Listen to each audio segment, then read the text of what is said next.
We built this Hobbit Hole over a month ago, and in that time I haven't done anything with it.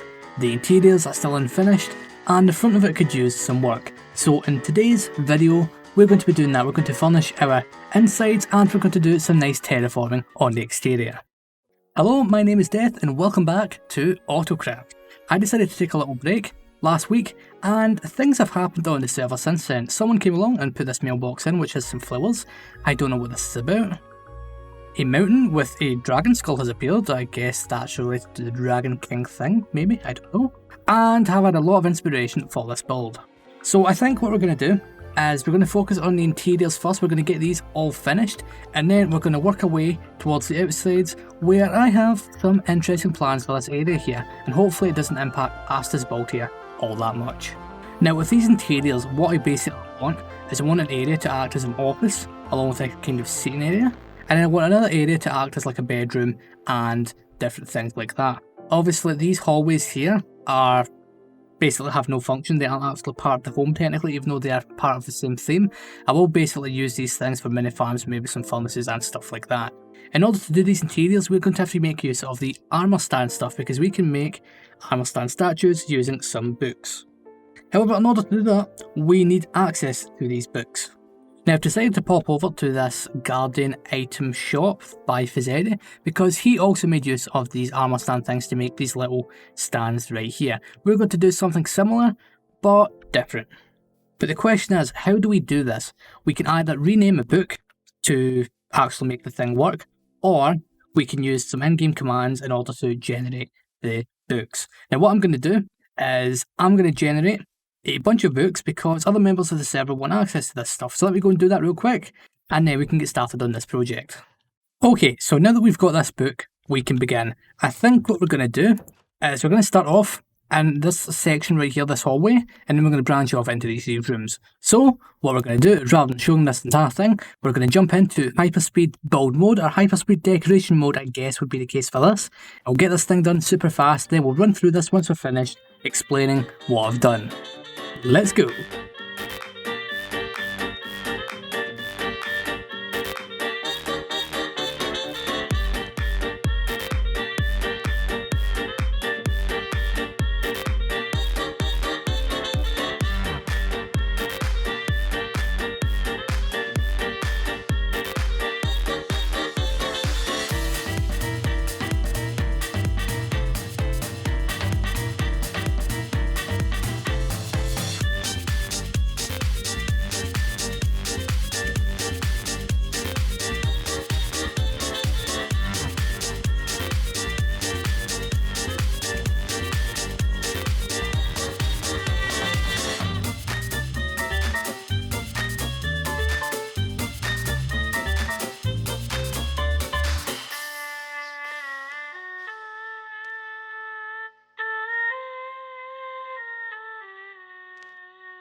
So after 40 minutes of messing around with armor stands, we have the interior done.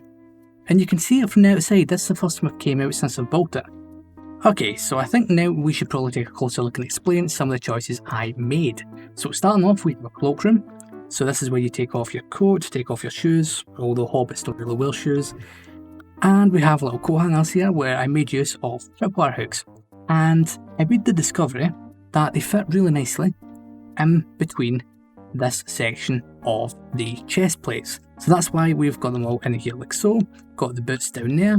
We have a little rug so you can, dry or clean your feet when you come in, because hobbits don't wear shoes.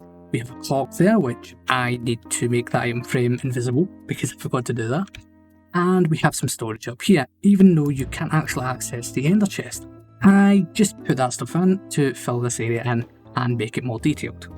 Moving to the left, we have our bedroom / library. There isn't really much to this, it's just a library and bedroom. Now these armor stands here will eventually become smaller and they will hold helmets, but I can't really do anything with them because that will spoil some things we've got planned for later on in the season. Beds are quite self-explanatory, and yeah, library. I think I'm going to change a few things in here. Maybe I'm going to remove these 3 bookshelves at the bottom and replace them with some storage of some sort, maybe some barrels or something, just to break up this bookshelf texture. And then last but not least, we have our office through here. It's pretty self-explanatory. We've got 2 seats, our desk, a little detailed area in this corner, along with some actual useful seats. Now, you may notice these heads are pointing towards the person that's sitting here. This has been done on purpose. It's a subconscious message that I am subtly threatening the opposite side, because business is an essential part of SMPs and I like to do business. And yeah, that's the interior. So next up, we need to focus on doing, if I can get through this door, we need to focus on this outside area. So I've been thinking about what to do with this area for over a month now, because we're fairly limited in what we can do because of the grass texture here. And we're limited in space because we've Asta right here, and I don't want to encroach on his build all that much. Would you look at this as a creeper hole here? So what we're going to end up doing is we're going to extend this path, because obviously this path currently leads to nowhere. We're going to extend it out, make it branch off into 2 paths. So one path working its way over, and then down here, following the terrain. And then the other path is going to branch off, going this way, up this incline, and then over like so, and then Asta can connect to it when he sees fit.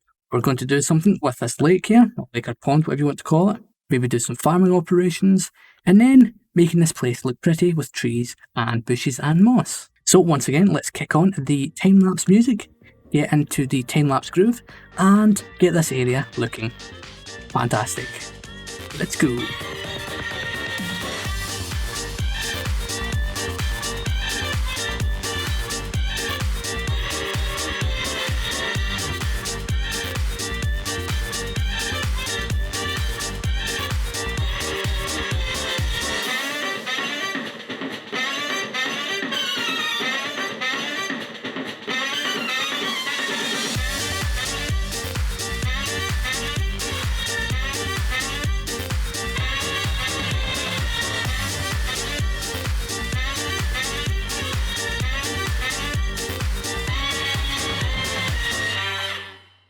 And there we have it. This area no longer looks boring. We've got this place looking very nice.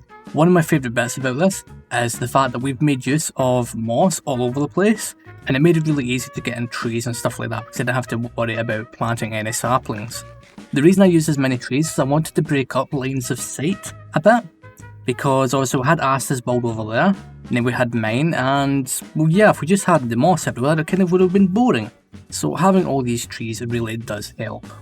I expanded this lake here a bit. I will probably want to put some sea pickles and maybe some coral in here, maybe try and get a few fish, maybe axolotls or something like that. And we also have a small crop farm, which you couldn't quite see in the time lapse, but I got that in over in this section here. But all in all, I'm quite happy with this project. This thing was badly needed. Also, one thing I'd like to point out, we can see lots of stuff from the interior now. This is amazing. This is fantastic. It'll look really good if we could get some shaders running, but I'd rather wait until they have been fully developed for 1.17 because it's still in their early versions right now. But yeah, now that we've got that out of the way, we need to run a few errands. Alright, so we're on our way over to Clumsy's area because he needed some assistance with some terraforming work, and you can see we're almost there. So let's go and land and see what he needs a hand with. Oh, and there he is. Hey, Clumsy. Hello. Hey, I heard you needed some help with some bushes and things. Yeah, so as you can see, making this cliff, and I'm just not really sure where to put the leaves. I obviously want leaves, and I placed them in a couple of places, but I'm not 100% sure on it, so I thought I'd call you over and get your opinion on it. Well, first opinions, and this place looks fantastic. It looks really nice. I like what you've done with the bushes so far. I really like the mix of the azalea bushes in there as well. That really helps make this thing pop. For me, I'd continue doing what you're doing. You're doing really well. One thing you might want to consider doing is, I see you've done some detailing below here with sea pickles and coral and stuff like that. Huh? You may want to see about getting maybe a few lily pads and a few of those like fancy 1.17 pad things that if you step on them, you fall. I don't know what they're called. Yeah, I know what you mean. I know Alex has some. And you place these around these bushes, and you continue doing your bushes along here like so. Because the way I look at this, think of it like if it was raining, for example, you'd have a lot of water running off the surface at the top there, which gives a lot of opportunity for plant growth and stuff like that. So if you just continue doing what you're doing here, this is going to look good. Also, using the azalea bushes is genius. It really makes it pop out. Yeah, no, I really like these new azalea leaves. They look really nice. Yeah.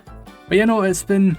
I've wanted to come over here for a while. I didn't want to do it in a video because I didn't know what your schedule was like and stuff. But yeah, this place is looking really nice, man. Thank you. I hope it'll come all together in the end. I'm not 100% sure what I'm doing with it yet. I'm kind of just freestyling. Oh yeah, freestyling is the best way to go with these projects, I think. But I think I'm going to take my leave. If you need any more expert opinions, I'm not an expert, feel free to give me a call. Yep, thank you, man. I'll continue doing what I'm doing. Awesome. I will catch you later on, dude. Have fun with your terraforming stuffs. See ya.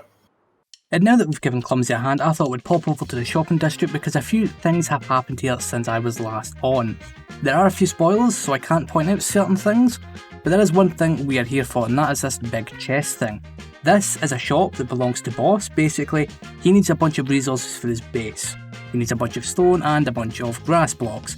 Now, I happen to have a lot of stone over at our industrial area, so what we're going to do is we're going to go and see how much stone we have, because he needs a whole bunch. I think we have at least 6 shulker boxes worth.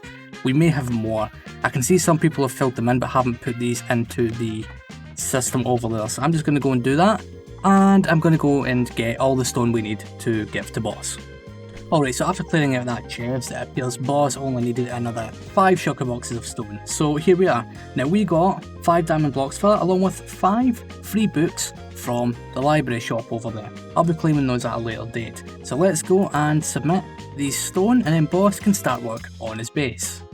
Also, since last time, the shulker shop has opened. In fact, it was opened over there, but there's a new shop there, so I had to move it.